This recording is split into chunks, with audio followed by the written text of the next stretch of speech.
here's a little baby. I think it's a rat snake or corn snake, one of them. It's so cute. I found it in the garage. And we have these all the time. I've never seen a real mature one around here, but I see these babies all the time. It's pretty cool. It's cute as a button, man. I know. Look at that thing.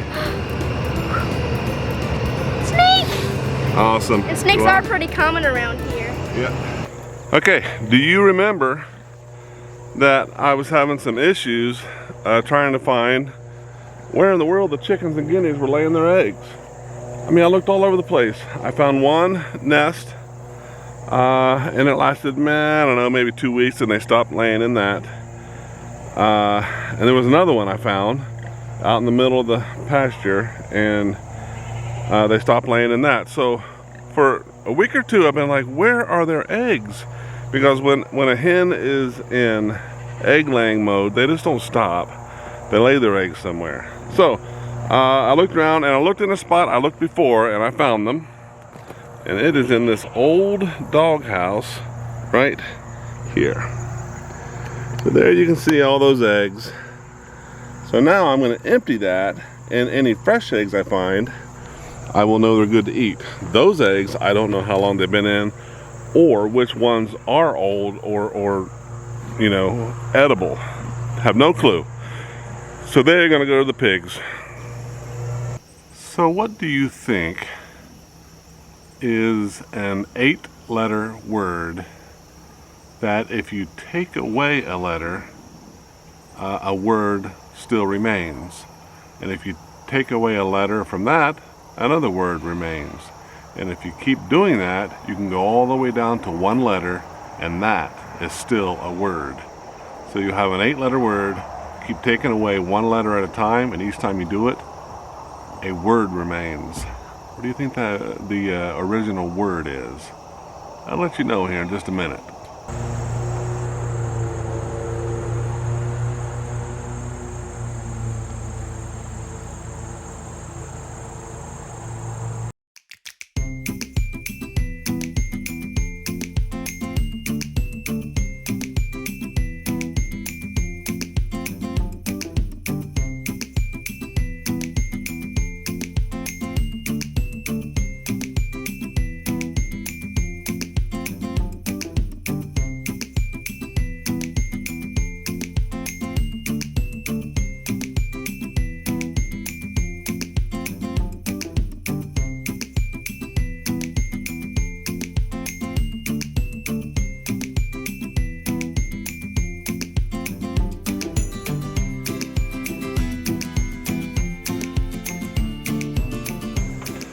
Well, we always have to, you know, take care of the animals around here. That means keeping their place where they sleep and eat clean, and also where they drink. So the pans, over the course of the water pans, over the course of weeks and months, will grow algae inside the pan. So we have to clean that out. And that has been Rennie's job for a while. And here she is doing that right now to the goat water pan. You having fun? Yeah. So we're gonna do the bucks here after this, so that's what we're doing right now. So if you're not careful, you'll forget the little things that should be done, and if you don't look every day or remember, you're gonna forget. Well, the pig's stall here needs some straw, because it's been a while since I've done it, and you can see it's really worn down, really flat, really. What are you guys doing? What are you doing? I know, I'm here. I'm here. I'm here. I'm here. I know. I know. Look at it rubbing against me. I know. So I'm gonna get some straw and put in there right now. Where are those pigs? There they are. Yeah.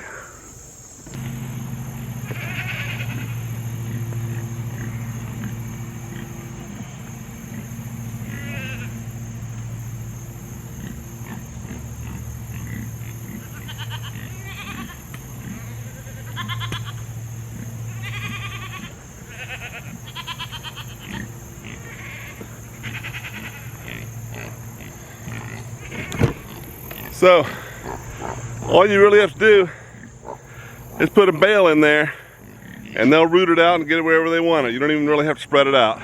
I mean, you can if you want to, but they will do the job as soon as they get in there and know that they have fresh straw.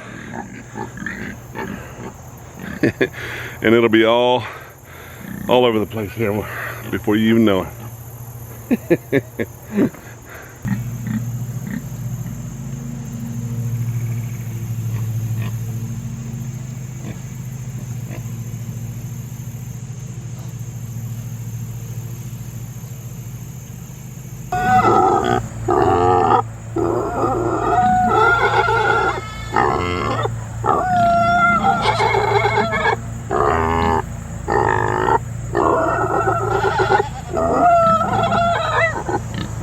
Those of you with goats and pigs, but this is now a goat conversation, understand the hardship of trimming hooves.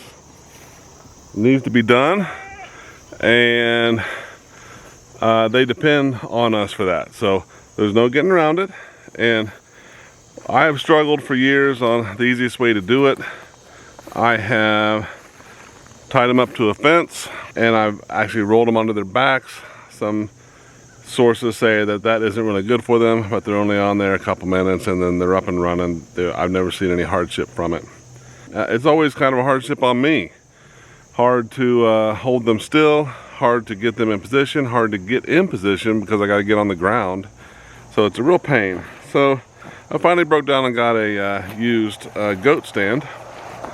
This guy right here. And I'm going to try it for the first time, putting the goats up on the goat stand, and that way I don't have to get down all the way on the ground, and they're held secure right here. So we'll see how that works. I'm going to record this and let you see it. All right, I got the big guy here. Let's see how it goes. Why don't you help me get him on here? I want to get his front feet on here. And you help with the back feet. Make sure he doesn't go anywhere. Watch these horns, these are big horns. She's happy.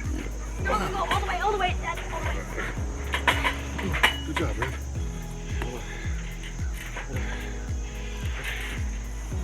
Hold on. I need him to go down some, maybe. It won't because it's on the ground. It's all the way on the ground. So that means these need to come up. But hold on, we might be able to do it. Come here, get this chain ready. Ready?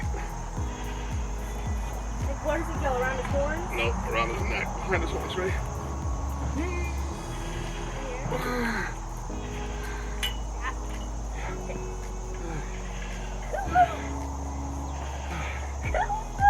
Holy cow. He's a heavy guy. Dad, I think we need a ramp. Yeah, probably. Come up.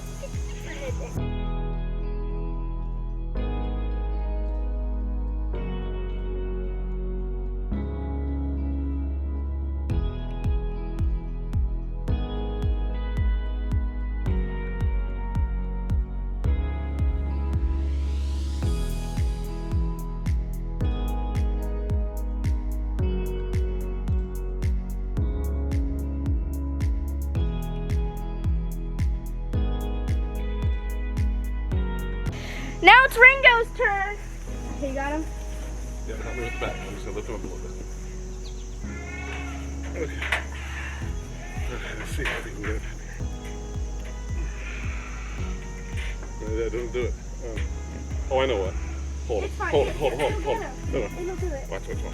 I can make this lower. I'm going over the edge a little bit. Right? There. Wait. There. Go on. Here, wrap it around. Okay, good. Okay.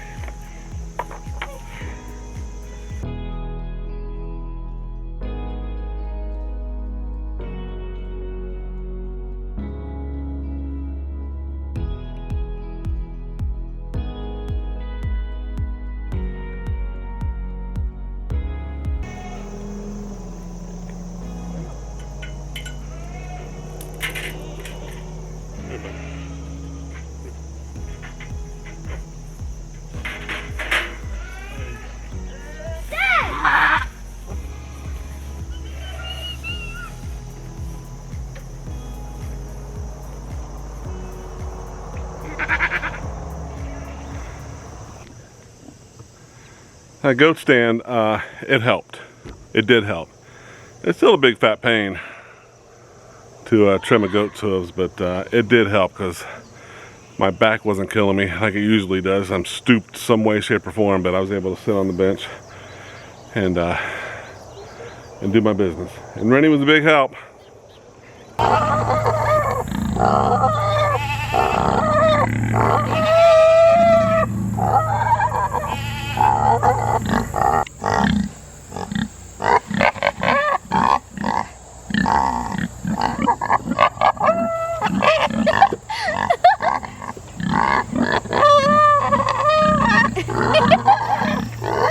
It's the end of August, or the last week of August, and it is the beginning of rut season.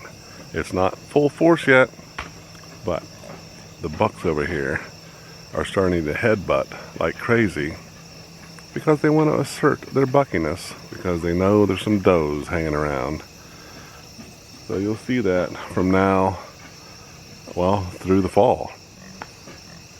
Now, we tend to breed the does in late November, and they're still headbutting and tearing down the house at that time. We wait till late November, so the kids are born in relatively good weather. It'll be 5 months from that, so it's December, January, February, March, April. So the end of April, spring has arrived, and the kids have a better chance of surviving the elements. So that's why we do that. But these guys, it's amazing how they're built, because they will crush their heads against each other. And they just keep doing it all the time.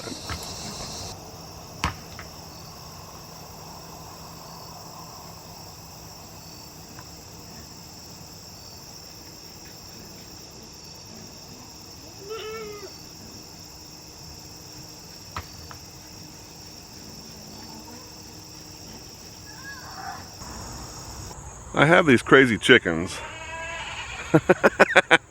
The goats heard me start talking. That right now they're in their pen, if you can see them. But because of the guineas, they have learned how to get on top of this run right here. And then once they're on top of the run, they can jump out over here. And when they do that, they don't have a way to get back in because they can't fly. And there's no low fencing. So what I'm going to do, I think, is put a little chicken coop ladder or ramp right here, that once they get out, they'll be able to get back in. And still no goats can climb out, because I'm not going to have the ramp go to the other side. They'll just jump down once they get up there. Okay, well, I had a teeter-totter for the goats made out of 2x6s. And I had to take it down because I took it out of the pig pen because they weren't using it. So I repurposed it a little bit and made this ramp here. And it goes to the top, obviously, this fence right here. And we've already put a couple chickens on it. They walked up here. One of them hopped up and over. One of them went down this post to that, hopped on that, and in. So I think this is gonna work. And even if it's quasi-temporary, we take it down when we mow. It's just laying there, but it's pretty heavy duty, and I think the chickens now have a way to get back in once they get out off the top of this thing. Animals, they'll always challenge you. They're always finding a way to do things or get out of things that you don't want them to do or get out of. But that's always the fun, isn't it? I'll tell you what, the chickens, when I first started with chickens, my goodness, were they stubborn. They were roosting in all kind of places I didn't want them to in the coop. In dangerous places where nails were sticking up and everything else. It was just not cool. So I would devise things to keep them out or away, and they would always find things or ways to get around it. It was just amazing how tenacious they were. Anyway, hopefully that problem solved. There it is, way down there.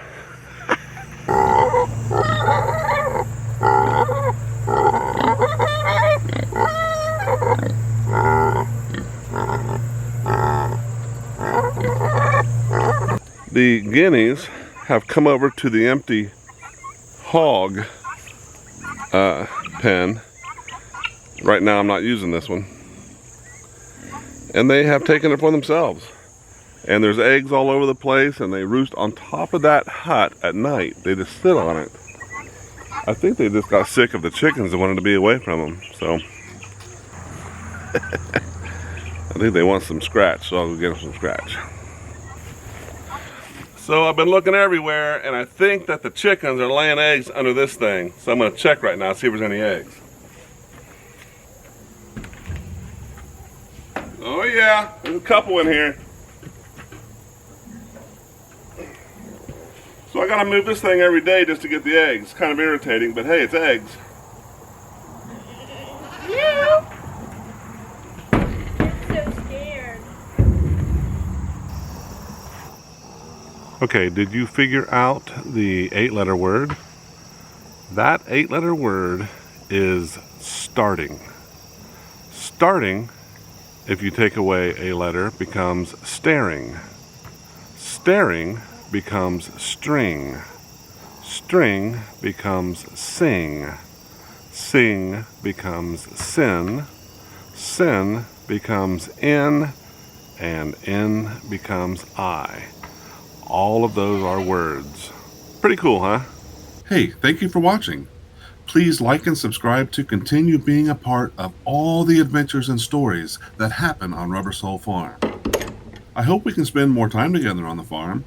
But until then, enjoy your animals and take care of yourselves.